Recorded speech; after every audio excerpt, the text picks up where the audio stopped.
اللہ تعالیٰ قرآن مجید میں یہ اعلان کر چکے ہیں کہ ہر نفس کو موت کا ذائقہ، موت کا مزہ ایک نہ ایک وقت میں چکھنا ہی ہے۔ اور موت ایک ایسی حقیقت ہے کہ کسی بھی آدمی کو پتہ نہیں ہے کس حالت میں اس کو آ جائے۔ کچھ آدمیوں کو موت آتی ہے وہ کھیل کے گراؤنڈ میں ہوتے ہیں، کچھ آدمیوں کو موت آتی ہے وہ نماز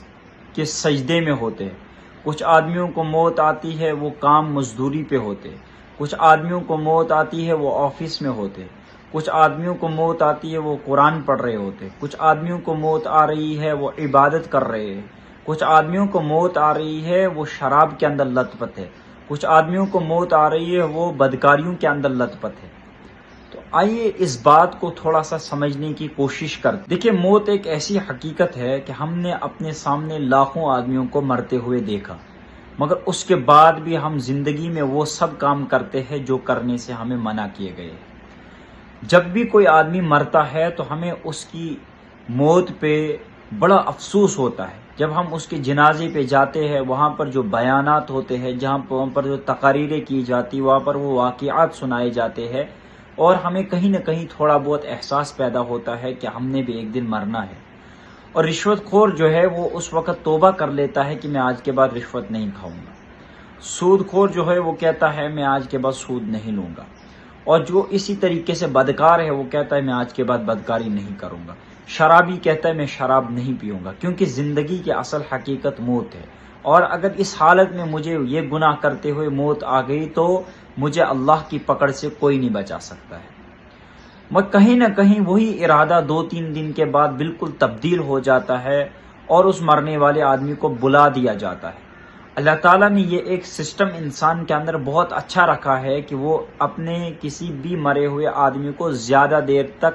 زیادہ ٹائم تک یاد نہیں رکھتا ہے، ورنہ بہت سارے آدمی اس حالت میں پریشان ہو جاتے، اس حالت میں پاگل ہو جاتے کہ ان کو اپنے مرے ہوئے لوگ کبھی بھولتے ہی نہیں۔ مگر ہم اپنے مردوں کو اس طرح بلا جاتے ہیں کہ کافی زیادہ جگہوں پر تو اپنے ماں باپ کی لوگوں کو قبریں تک معلوم نہیں ہے ان کی قبریں کس جگہ پر ہے۔ اور موت کی یہ حقیقت ہر انسان کے ساتھ پیش آنے والی ہے۔ بتانے کی غرض یہ ہے کہ ہماری موت ہمیں اس حالت میں آنی چاہیے کہ ہم صحیح کوئی کام کر رہے ہو، کہیں ہم کسی کبیرہ گناہ کے اندر ملوث نہ ہوں اور اس حالت میں ہمیں موت آ جائے تو ہم اللہ کے سامنے کیا جواب دیں گے، کہیں ہم کسی ایسے کام میں نہ پائے جاتے ہو جس سے اللہ تعالیٰ نے ہمیں منع کیا ہے، اس کے بعد اس میں موت آ جائے تو پھر انسان اللہ تعالیٰ کے سامنے کیا جواب دے گا۔ عرش اس وقت یہ ہے کہ اپنے ایمان کو بچانے کی کوشش کرے، موت کو ہر وقت یاد رکھے، ہر کام کرنے سے پہلے اپنی موت کی طرف ایک دفعہ ضرور نظر دوڑائے، اور ایک دفعہ اپنے مائنڈ میں ضرور یہ چیز لائے کہ میں نے ایک دن مرنا ہے۔ ایک بزرگ سے پوچھا گیا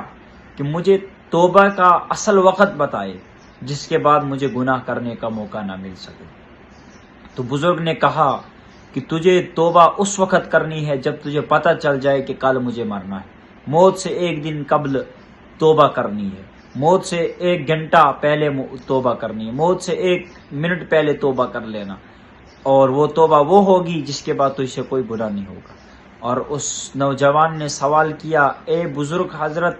مجھے کیسے پتہ چلے گا کہ میری زندگی کا آج آخری دن ہے؟ مجھے کیسا پتہ چلے گا کہ 1 گھنٹے کے بعد میں نے مرنا ہے، 1 منٹ کے بعد میں نے مرنا ہے؟ تو بزرگ نے جواب میں بڑے سنہرے الفاظ کہے کہ بیٹا، اگر تمہیں یہ چیز معلوم نہیں چل سکتی ہے تو بیٹا ایک کام کرو، زندگی کے ہر دن کو آخری دن سمجھ کر گزارو، زندگی کے ہر گھڑی کو آخری گھڑی سمجھ کر گزارو، زندگی کے ہر گھنٹے کو آخری گھنٹہ سمجھ کے گزارو، تو انشاءاللہ تمہیں کبھی بھی پھر وہ نوبت نہیں آئے گی کہ تم گناہوں کے اندر مبتلا ہو جاؤ گے۔ اس لیے زندگی کی حقیقت یہی ہے کہ موت آنے والی ہے، زندگی کی حقیقت یہی ہے کہ انسان نے ایک دن مر جانا ہے، اس کے جسم سے اس کی روح کو چھین لیا جائے گا، اور یہ اس کا جسم موجود ہونے کے بعد بھی نہ بول پائے گا، نہ سن پائے گا، نہ دیکھ پائے گا، نہ کچھ کر پائے گا۔ اصل حقیقت انسان کی یہی ہے، ہم دنیا کے اندر آتے ہیں، اس کے بعد ہم اپنی نظروں میں لاکھوں آدمیوں کو ایسا پاتے ہیں کہ وہ ہمارے سامنے مر جاتے ہیں،